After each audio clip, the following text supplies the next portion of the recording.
US President Barack Obama has held his farewell media conference, during which he spoke a lot about relations with Russia and Vladimir Putin. His remarks were mostly negative this time, but Russia is a topic that Obama seems to keep changing his mind about. Russia is isolated, with its economy in tatters. Russia is a major military, the second most powerful military in the world. Russia is a regional power. Russia is an important country. It is a military superpower. They are a smaller country, they are a weaker country, their economy doesn't produce anything that anybody wants to buy except oil and gas and arms. Barack Obama was also asked about widespread accusations that the hacking of the Democratic camp during the recent election was guided by the Russian president. He said the intelligence agencies are still gathering information, but he believes, quote, not much happens in Russia without Vladimir Putin.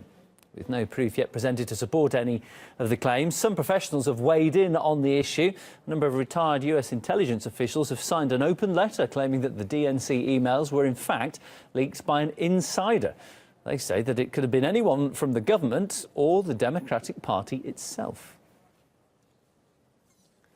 We spoke with former CIA intelligence officer Larry Johnson. He was one of those who signed that letter. And here's why he thinks that it was a leak and not a hack. If it was a hack, there would be evidence. The NSA would actually be able to know who did it, be able to trace it from point to point. They have not been able to do that. That evidence does not exist. It has not been briefed, to our knowledge, to any member of Congress or to any member of the administration. Point number one. Point number two. Julian Assange has testified, albeit not under oath, but he has insisted that he has not received this from any agent of the Russian government or the Russian government itself. Number three, Ambassador Craig Murray has identified that he knows one of the individuals involved that did provide the material and that it was a leak, not a hack. Well, unlike Barack Obama, the person at the centre of the email scandal, Hillary Clinton, claims she knows the exact reason behind Vladimir Putin's supposed involvement. It was a personal vendetta, she says, against her.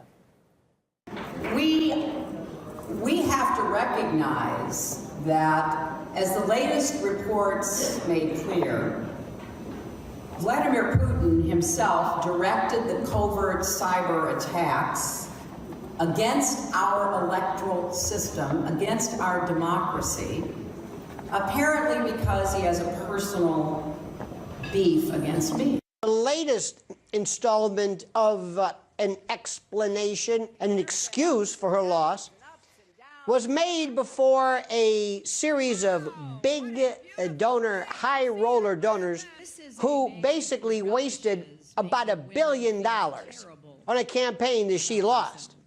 I think the best thing for her to do was to come up with some excuse as to why she lost, and they lost the $1 billion. And if you could point to Vladimir Putin or Russia or RT or James Comey, the FBI director, because, see, there's many layers to the blame game.